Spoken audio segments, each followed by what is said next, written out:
Selamat pagi semuanya. Assalamualaikum warahmatullahi wabarakatuh. Kami dari kelompok 10 dengan tema internal asset tracking akan mempresentasikan eh, progres final kami yang sudah menjadi tahap implementasi dalam seluruh flow. Dan di sini saya ingin memperkenalkan terlebih dahulu yang hadir pada eh, meeting kali ini yang akan membantu saya untuk mempresentasikan alur dari sistem informasi. Yang pertama ada saya sendiri, Sonia Deborah. Yang kedua ada Mesak MyChart. Yang ketiga ada Rifki Cahyo. Yang keempat ada Gifar Januar. Dan yang kelima adalah Muhammad Fadila Putra. Berikut ini saya izin menjelaskan secara singkat dulu mengenai kelompok kami dan pembagian tugasnya. Adapun kelompok kami ini memegang tugas untuk membuat internal asset tracking, di mana internal asset tracking sendiri merupakan sistem informasi back office dengan fokus bisnis sebagai pemantau lokasi dan kondisi aset perusahaan secara terkini. Jadi nanti informasi yang ditampilkan itu berupa daftar aset dengan status check-in ataupun check-out, dan juga ada summary dari aktivitas perusahaan, dan juga ada jadwal perbaikan aset dalam beberapa periode. Tetapi kami di sini lebih kepada proses perizinan perbaikan aset dan juga histori dari perbaikan aset. Nanti untuk aset yang dipilih itu oleh kelompok kami adalah kendaraan, mobil, dan motor. Untuk tools versionnya sendiri, kami menggunakan eh, secara garis besar kami menggunakan ada yang menggunakan XMPP, tapi ada juga yang menggunakan Laravel. Lalu ada juga yang menggunakan PHP. Maksudnya kami menggunakan juga PHP 8.3, Filament version 3.3, MySQL versi 8.4, Composer versi 2.8, Node versi 22.12, NPM versi 10, dan juga Lucide Icons versi 1.26. Ini untuk menggantikan hero icon yang beberapa icons ya kurang relevan dengan sistem informasi kami. Adapun untuk pembagian tugas sendiri adalah sebagai berikut, di mana saya sebagai leader bertugas sebagai setup filament dan Laravel. Kedua juga manajemen GitHub dalam hal review dan merging. Ketiga adalah testing dan fixing full flow. Dan yang keempat adalah create fitur charts and stats. Yang kedua adalah Muhammad Noval Isfari. Dia bertugas sebagai create CRUD entitas, terus juga create migration tambahan, lalu juga create fitur activity log yang kemudian dilanjutkan oleh oleh anggota selanjutnya yaitu Gifar, di mana dia menjadi bagian dari fixing activity log, kemudian juga testing CRUD lagi, juga testing relation, dan juga create fitur maintenance. Berikutnya Muhammad Fadila Putra, dia berfokus kepada set role and permission, lalu juga membuat fitur owner dan employee, dan juga membuat policy. Dan yang kelima adalah Mesak MyChart, dia bertugas sebagai implementasi trade activity log, staff restriction, refactoring status logic, dan deployment. Lalu yang terakhir adalah Rifki Cahyo Putra, dia bertugas pada Figma Design yang juga menuntun kami untuk desain sistem informasi, terutama bagian dashboard filament, lalu juga menyusun laporan dan juga ERD. Berikut ini kami akan menampilkan eh, kurang lebih tampilan dari sistem informasi kami internal asset tracking. Nah, di sini ada di halaman owner yang berisikan nama, email, nomor telepon, atau dibuat dan new owner. Ya. Selanjutnya, di sini ada mengisi data nama, nomor telepon, dan email.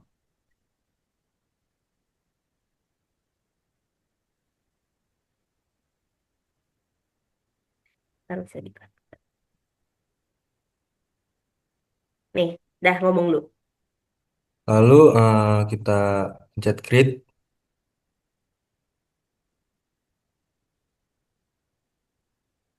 Belum, belum. Ah, Di sini sudah ke save ke data owner. Terus ke halaman employee.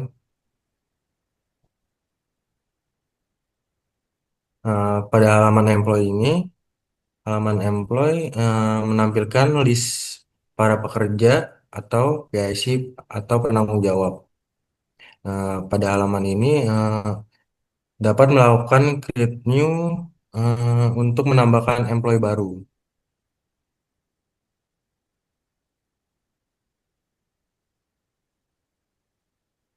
Terus kemudian diarahkan ke halaman create yang diperintahkan untuk mengisi form-form berikut. Tolong isi, Son. Oke.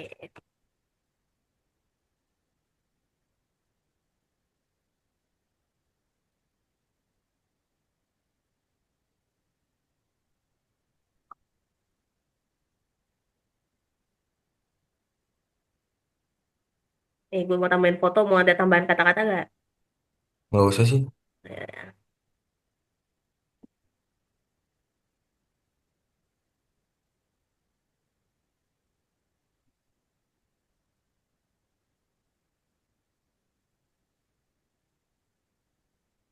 Lu udah ke create belum, Son?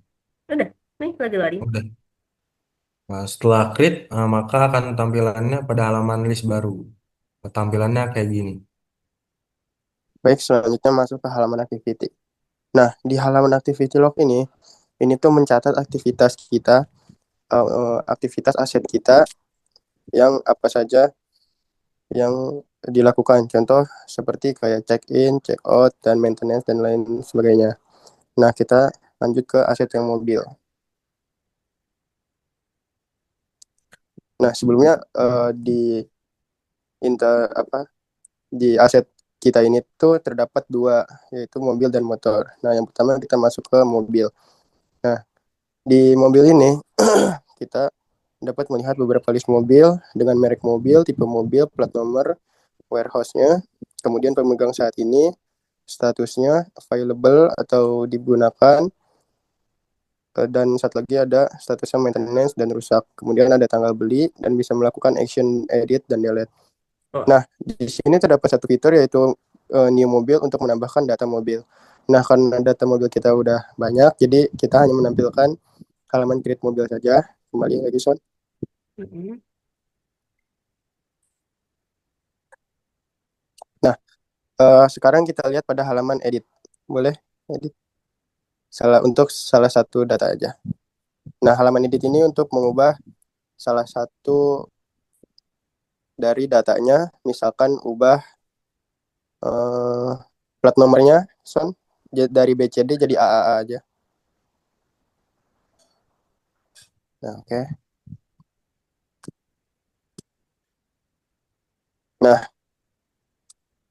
Nah, edit. Jadi edit ini berfungsi untuk mengubah salah satu data si asetnya di bagian mobil.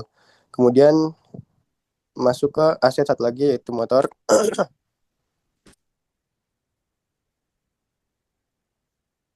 Oke, pada halaman motor ini tuh kurang lebihnya sama mobil. Nah, ini motor di mobil. Dan secara di sini tuh semuanya sama, cuma yang membedakan merek motornya, tipe motornya, seperti itu. Oke, selanjutnya kita masuk ke bagian warehouse. Nah, pada bagian warehouse ini kita tuh uh, menampilkan list gudang yang kita miliki. Nah, seperti contoh, ini ada gudang cabang Tangerang, cabang Jakarta, cabang Bekasi, dan cabang Depok, dan alamatnya serta PIC-nya.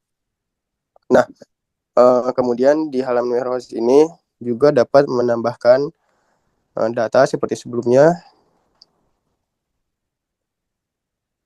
Oke, kembali. Dan di sini ada satu fitur tambahan action baru yaitu view, boleh diklik. Nah, oke, untuk edit sama seperti sebelumnya untuk mengubah. Nah, oke, kita langsung masuk ke halaman maintenance.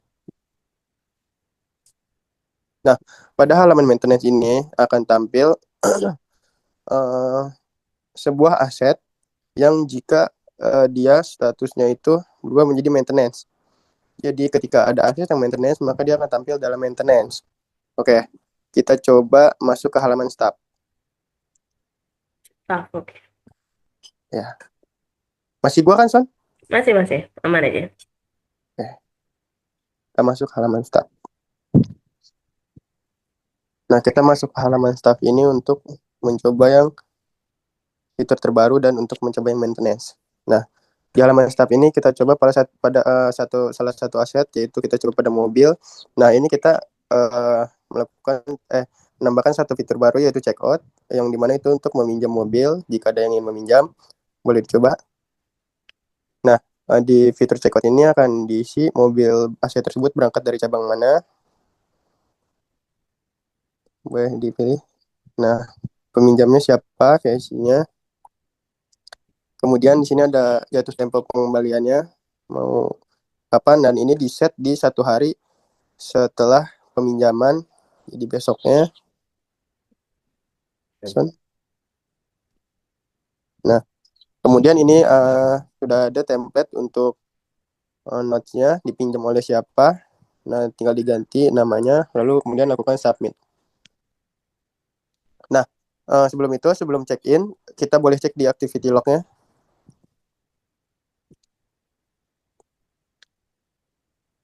Nah, di activity log maka tercatat bahwa waktunya yang dilakukan tadi, jenis asetnya mobil, nama asetnya Toyota, yang mana yang dipinjam tadi dari warehouse Tangerang, dia aktivitasnya peminjaman oleh Bapak Jarot dan statusnya check out.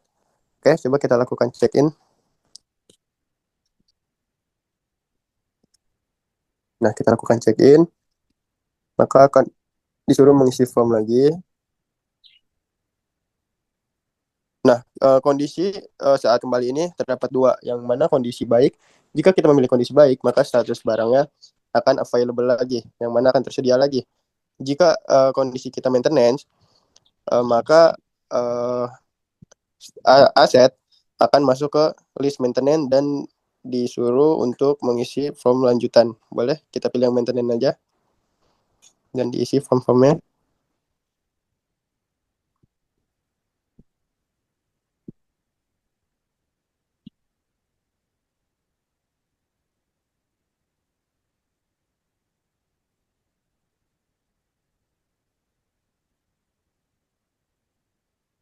Nah, kemudian buka di halaman maintenance.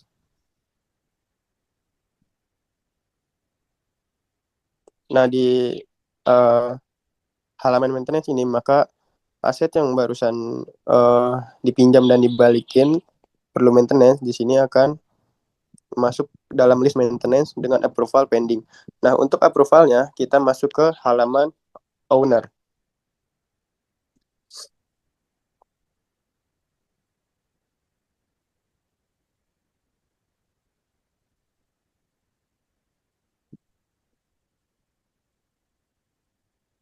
Nah, pada halaman owner ini kita langsung ke di halaman maintenance.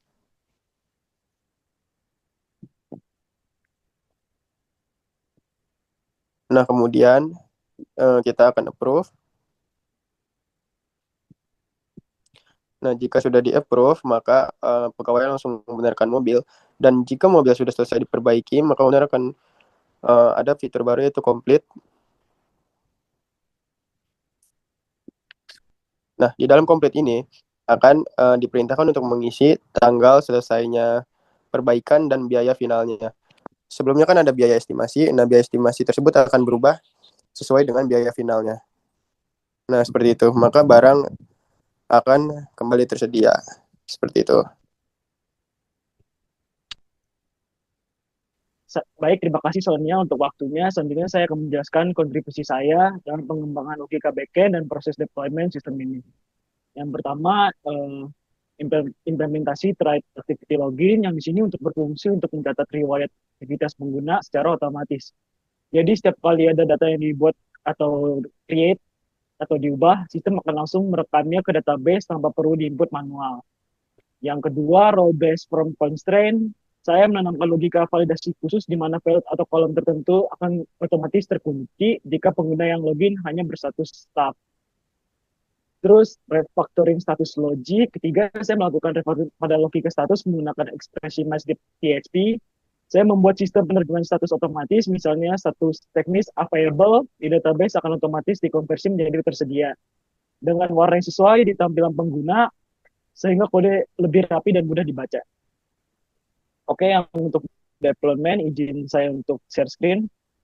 terakhir untuk kebutuhan demonstrasi hari ini saya melakukan deployment menggunakan teknik tunneling dengan Grok. Hal ini memungkinkan aplikasi berjalan di server lokal kami dan dapat diakses secara online dan real time untuk keperluan presentasi saat ini. Oke, saya menjalankan kode di Grok dan akan muncul link seperti ini. Setelah dipencet linknya bisa diakses semua orang. Di sini webnya berjalan dengan lancar, terlihat memakai domain Grok.